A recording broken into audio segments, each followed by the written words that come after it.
The place of the church in the overall structure of the Christ Apostolic Church was responsible for its upgrading as one of the first 14 districts of the Christ Apostolic Church in 1942, following the incorporation of the Christ Apostolic Church as a registered religious organization. With further structural changes in the Christ Apostolic Church, the 88th Folagbade branch became a coordinating council headquarters in 1995. When we want to trace the history of the Pentecostal church movement in Nigeria, 88th Folagbade sounds high. It's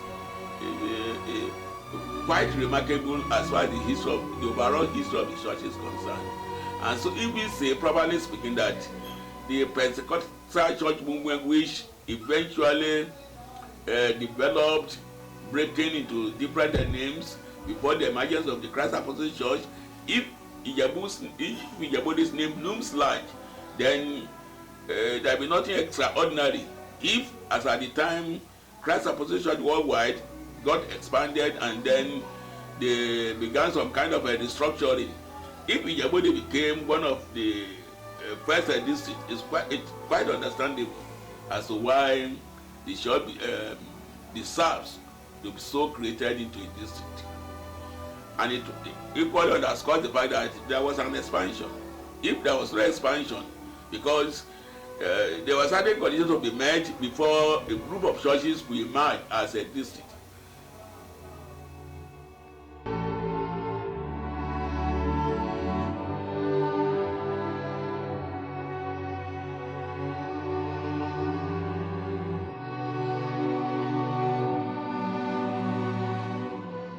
Ever since the establishment, either as Faith Tabernacle, the Apostolic Church, or Christ Apostolic Church, the church has been administered under different leadership, either as pastors, district superintendents, chairman coordinating council, and superintendent coordinating council. They included Pastor J.O. Okunuga, the first pastor of the church, as the Apostolic Church. Pastor Ibukun Obikoya, who pioneered the church as Christ Apostolic Church, also became the first district superintendent. Pastor David Kolawole Eniola Shokumbi emerged as the first chairman of the Christ Apostolic Church Ijebu District Coordinating Council. Pastor Akimbajo, who succeeded Shokumbi in the year 2000 as the chairman, equally became the first superintendent of the Christ Apostolic Church in January 2015. He occupied his post until his death on March 13, 2015.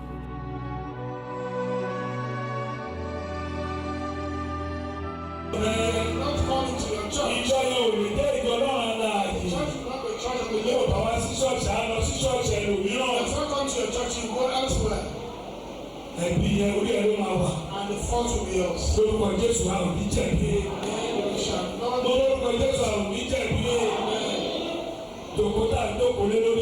The church you occupy, one day you leave it. Some people are occupying it before you. Some people use it before you were born. And just like in the story of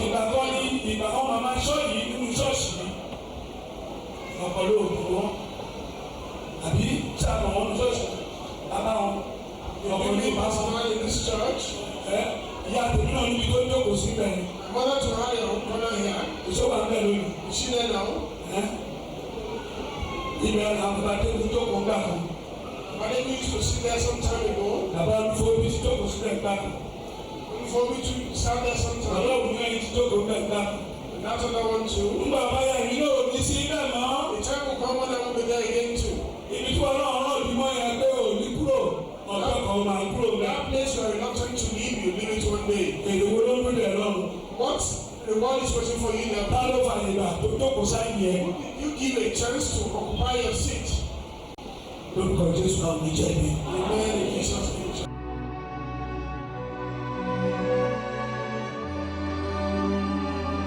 At the celebration of the 80th anniversary of the church, 13 pastors have served. in different capacities, either as assembly pastors, district superintendent, chairman, or superintendent of coordinating council. Similarly, 15 pastors have served as curates, the first being Pastor Aboge, 1944 to 1946, and Pastor S.B. Adeniyi, who assumed office in 2011. Ọlọ́run ayérayé gba ọpẹ́ wa, Olúwa gba ìyìn wa. Àwọn àjọ̀dún ọgọ́rin ọdún ìjọ ìtòṣojú wa eléyìí tó bẹ̀rẹ̀ lónìí nípa ṣíṣe ìbẹ̀wò sí àwọn ìdílé gbogbo tí wọ́n ti ní ipa rere nínú ìjọ yìí. Bàbá dúpẹ́ lọ́wọ́ yín, Olúwa gba ọpẹ́ wa. Gbogbo ẹ̀ṣẹ̀ wa, Olúwa dáríjì wa. Gbọ́ àdúrà, Olúwa gba àkóso. Ọlọ́run gba àkóso. Ọlọ́run gba àkóso. Bá wa ṣe ohun gbogbo ní orúkọ Jésù Kristi Olúwa wa.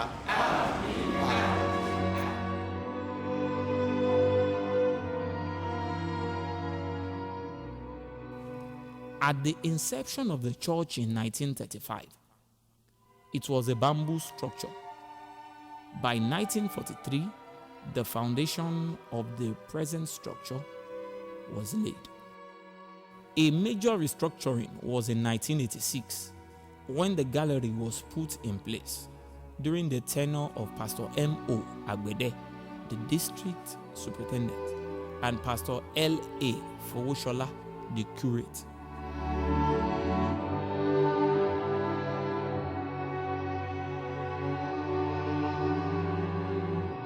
When the church was 50, ní ìrántí ọdún yẹn, nígbà tí church ń ṣe 50, tí wọ́n wòye pé church yẹn ti kéré, pé kò ní gbèrò àlùfáà ta ní nígbà yẹn, wọ́n Pastor L.A. Fowoshola ló mú àmọ̀ràn gálárì tí wọ́n ṣe yẹn wá nígbà yẹn. Wọ́n ṣe ká tó ṣe 50th anniversary lára development tí ó ṣojú mi tí mo lè sọ ìtàn ẹ̀ nìyẹn. Gálárì òkè tí wọ́n ṣe yẹn ojú mi wọ́n ṣe ṣe. Church that used to be thatched roof, now corrugated iron sheet, and there will be some developments taking place within the church. For instance, the gallery currently in the church was a development of 1985 when Pastor L.A. Fowoshola was the curate and Pastor Adeniyi later Agbede were district superintendents. Ní orúkọ Jésù. Ní orúkọ Jésù. Ní orúkọ Jésù. Ọba àwọn ọba, Olúwa àti Olúwa, Ọlọ́run alágbára lórí gbogbo ayé. Adúpẹ́ ní ọwọ́ yín bàbá wa ọ̀run. Adúpẹ́ fún ààbò yín lórí wa. Adúpẹ́ fún ààbò yín lórí ìjọ yìí. Adúpẹ́ ìlú lórí ìjọ yìí. Ọ̀pọ̀ ogun ní ìjọ yìí ti rí. Ọ̀pọ̀ wàhálà ní ìjọ yìí ti rí. Ṣùgbọ́n ìwọ Ọlọ́run kò jẹ́ kó borí ìjọ yìí. Nítorí pé ìwọ Ọlọ́run kú ìlérí ẹ̀ṣẹ̀ lórí ìjọ yìí. Àwọn adúpẹ́ ní ọwọ́ yín lórúkọ Jésù Kristi ó lọ ẹgbẹ́ ọpẹ́ wa. Lórúkọ Jésù Kristi ó lọ ẹgbẹ́ ìyẹn wa. Ọlá kó jẹ́ tìwọ Ọlọ́run wa. Kí àlàáfíà, ayọ̀ àtọ́júre kó jẹ́ tàwọn ọmọ yín. Ní orúkọ Jésù Kristi Olúwa wa.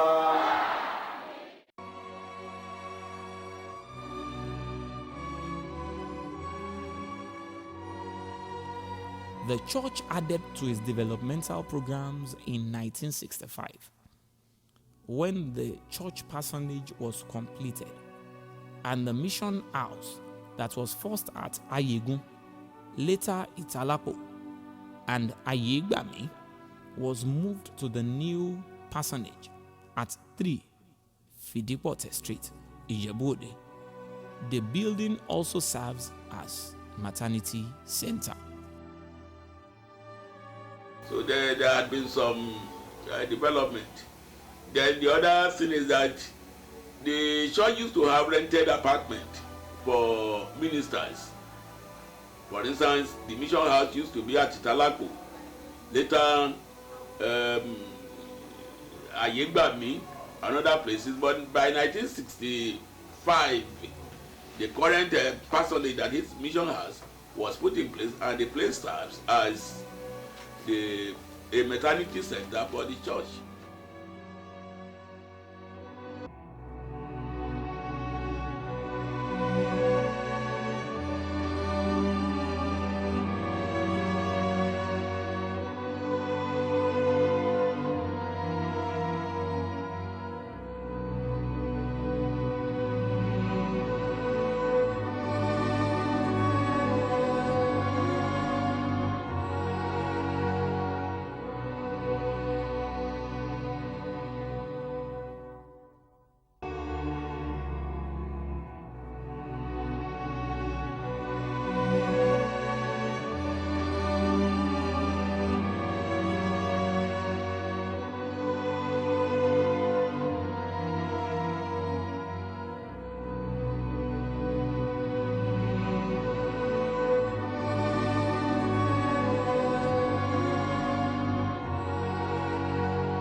Other significant developments include the emergence of the church associations. The pioneering association included Ìhìnrere Ayọ̀, Ìrètí for males, Ìfẹ́ Kínní, Ìfẹ́ Kejì, Ayọ̀ Kínní, Ayọ̀ Kejì, Iná Ọlọ́run Tàn for females, Ìràwọ̀ Òwúrọ̀ unisex. In later years, other associations were founded, some of which soon fizzled out. At the celebration of the 80th anniversary, the following associations exist: Ìrètí, Ọmọ Ogun Kristi Kínní, Ọmọ Ogun Kristi Kejì, Young Men Christian Association, Ìràpadà, Afúrúgbìn Ọkùnrin, Bólúwagá, Afẹ́nifẹ́re, Young Women Christian Association, Afúrúgbìn Obìnrin, Ìfẹ́ Kínní, Ìfẹ́ Kejì, Ayọ̀ Kínní, Ayọ̀ Kejì, Iná Ọlọ́run Tàn for females, Christian Youth Association unisex, Ìràwọ̀ Òwúrọ̀ unisex, Ìyá Àbíyè unisex.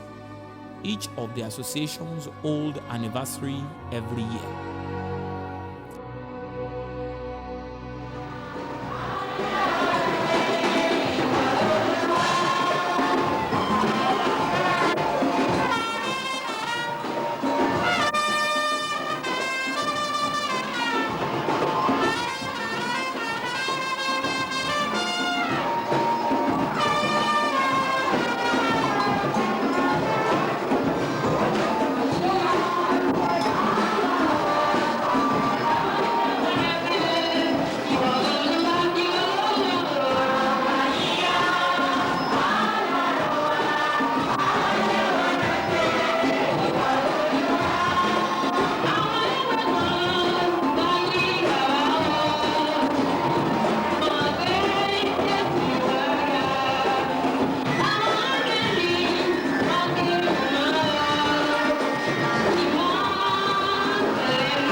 The appointment of elders began with the history of the Christ Apostolic Church.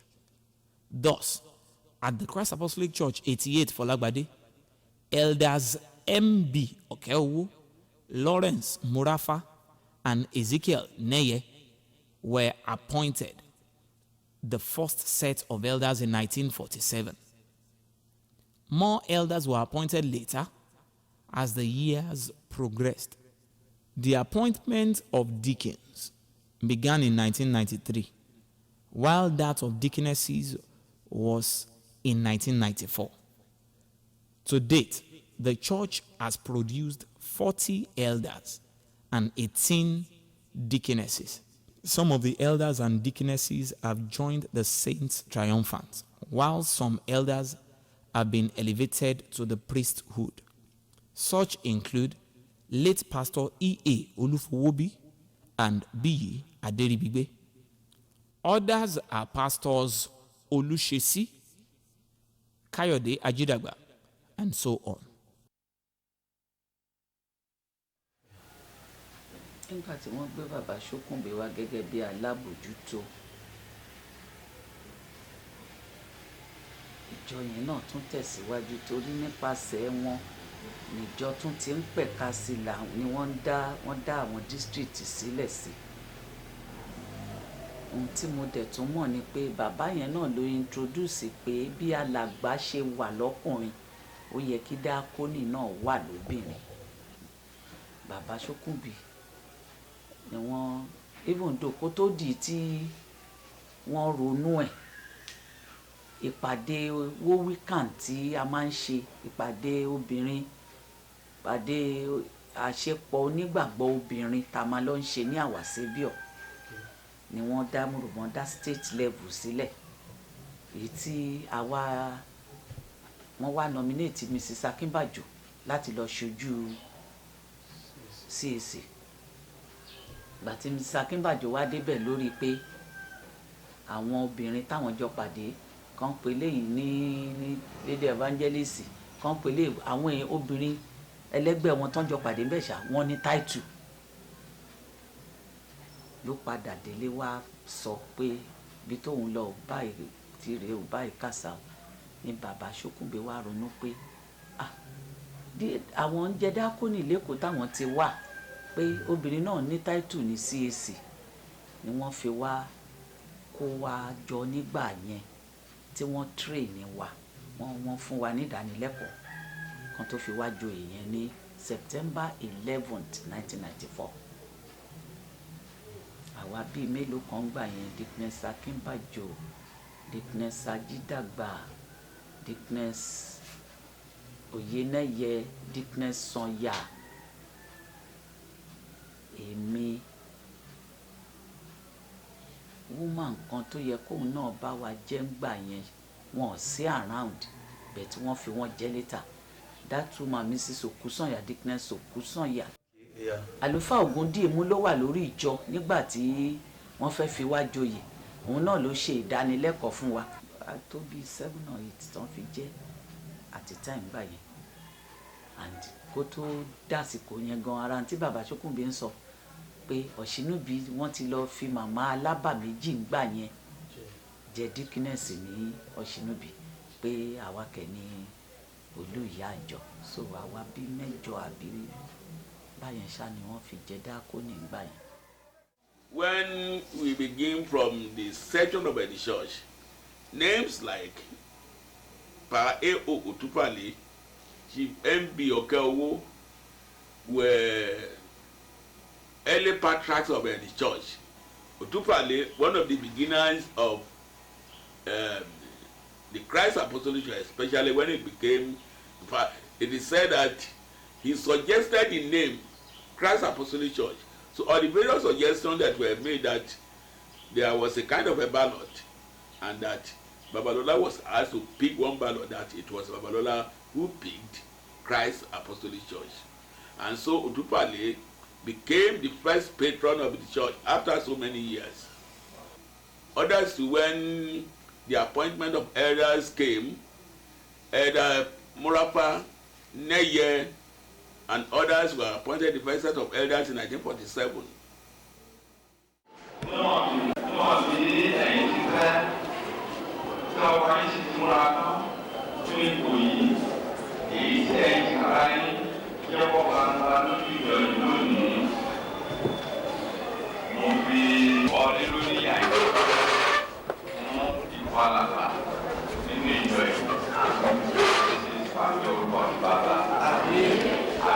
ọmọ àti ní ti ẹ̀mí mọ́. Mo fi ìbọn lórí ìyá ẹ̀ sọ́tọ̀ fún ipò alàgbà láti òní lọ ní gbogbo tí sí èsì wà ní orúkọ ní bàbá àti ti ọmọ àti ti ẹ̀mí mọ́. Mo fi ìbọn lórí ìyá ẹ̀ sọ́tọ̀ fún ipò alàgbà láti òní lọ ní gbogbo tí sí èsì wà ní orúkọ ní bàbá àti ní ti ọmọ àti ní ti ẹ̀mí mọ́.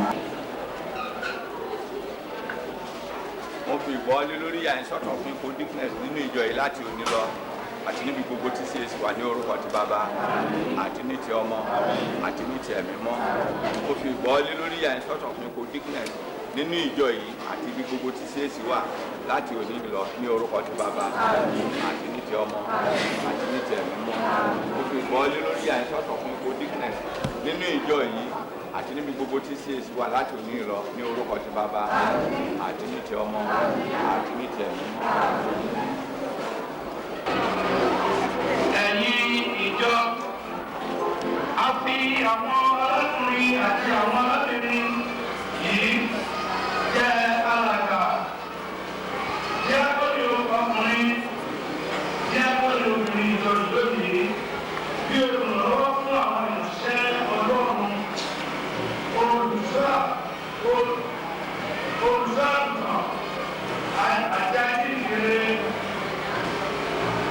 àti olùkọ́ni nínú iṣẹ́ àbójútó ẹ̀yà àgùntàn Olúwa àti ní ìgbà àpọ́sítélì Kristi ní gbogbo. Nítorí náà, ẹ tẹ́wọ́ gbà wọ́n kẹ́sì náà yẹ àǹfààní iṣẹ́ tí Olúwa rán wọn láti ṣe láàrin yín. Kí ìwúlò wọn láàrin yín yóò wá títí ẹ̀kọ́ tó sì ní. Nísìnyí, mo fi yé Olúwa àti olùọ̀fẹ́ rẹ̀ lọ́wọ́. Ẹni tó lè mú yín kúrò, tó sì lè fún yín ní ìnílà ní gbogbo àwọn tí a sọ nínú. Kí ẹni nípa ìrànlọ́wọ́ agbára lè ṣe ìtẹ́wọ́gbà àti àmúlòpọ̀ ní òpin àkókò yín lórúkọ Jésù Kristi Olúwa àti olùgbàlà wa.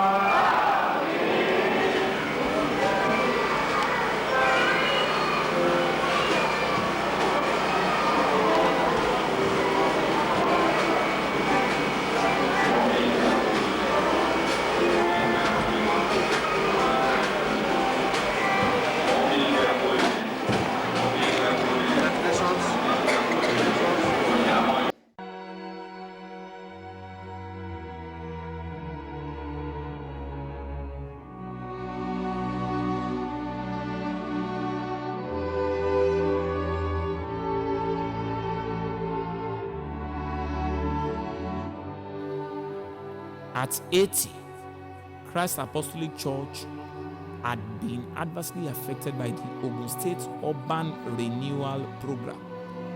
This exercise brought about the demolition in 2013 of the church's 62-year-old 5-story tower.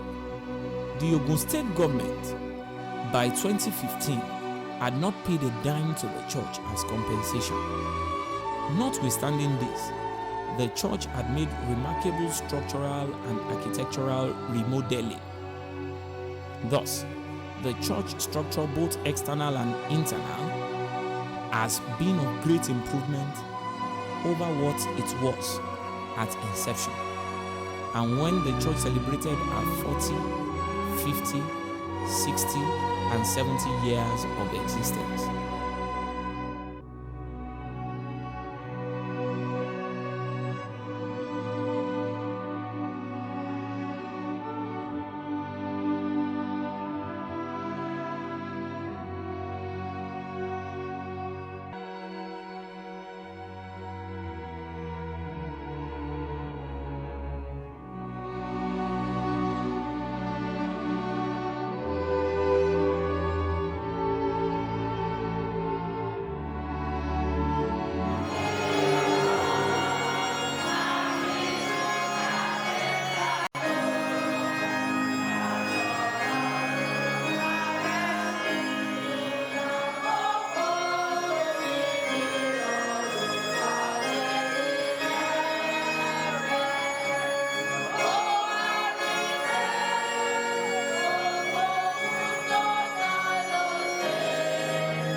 moment you will see that so many things are happening. àwa tọ́lọ́run ò jẹ́ kí ìṣẹ̀lẹ̀ àyíká ó gbá wa lọ. See that we are not partakers of the environment. mo ní hallelujah.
The church ministers since 1935, assembly pastors, Pastor Joseph Olushoga Okunoga, 1935 to 1940, Pastor E.I.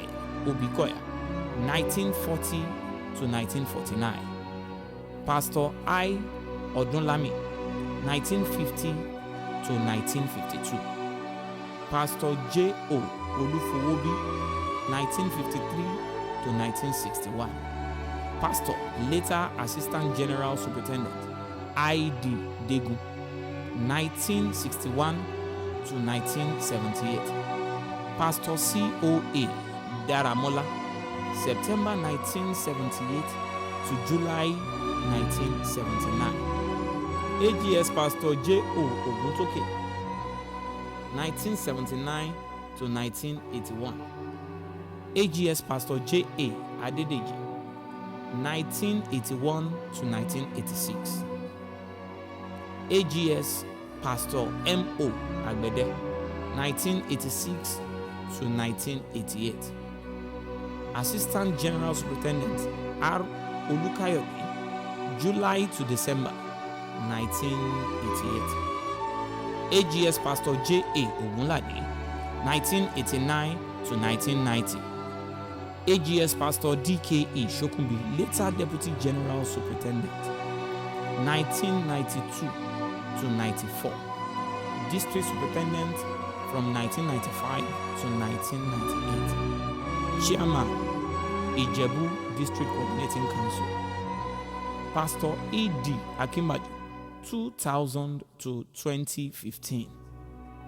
Chairman, Ijebu District Coordinating Council. There are a lot of pastors that work at Folagbade, as those that works as district superintendent, those that work as assembly pastor. Okunoga is 35 to 40, from 40 to 49 was Obikoya, and I said about Odunlami, Olufowobi, Degun, Daramola, I.D. Degun, a native of Ijebu that worked, tremendously to uplift Ijebu. He worked as a pastor. After retiring from a secular job, God called him and he made use of him tremendously. We talk of Oguntoke, Adedeji, Agbede, Olukayode, that just spent 6 months. We have Ogunlade, J.A. Ogunlade, 89 to 1990. Curate Pastor, Pastor Aboge, 1944 to 1946. Pastor J.B. Bakari, 1947 to 1953. Pastor J.A. Aderibigbe, Honorary, 1954 to 1963. Pastor M.O.K. Ali, 1961 to 1965. Pastor S.B. Ogunyoyi, 1966 to 1976. Pastor J.O. Omole, 1977 to 1980. Pastor J.K.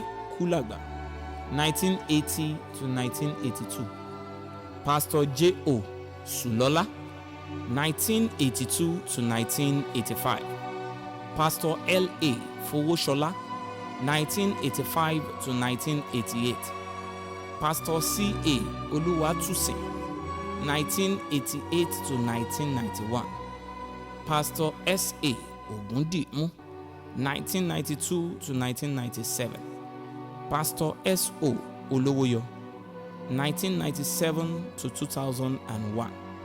Pastor J.O. Taiwo, 2001 to 2010. Pastor E.W. Okewoye, 2010 to 2011. Pastor S.B. Adeniyi, 2011 till date. Ministers like Oluwatusin, C.A. Oluwatusin, Pastor Oluwatusin left in 1991. He left in September 1991. Pastor Godimoke in October 1992. So I met Pastor Oluwatusin, C.A. Oluwatusin as the assembly pastor then. Pastor Akinbaju, E.A. Akinbaju, he stood in the gap when Oluwatusin left before Pastor Godimoke. And to the glory of God, when Pastor Godimoke left, I was elevated to the post of the assembly pastor then.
The church at 80 can be better described as the mustard seed of 1935, which had grown into a luxuriant plant by 2015.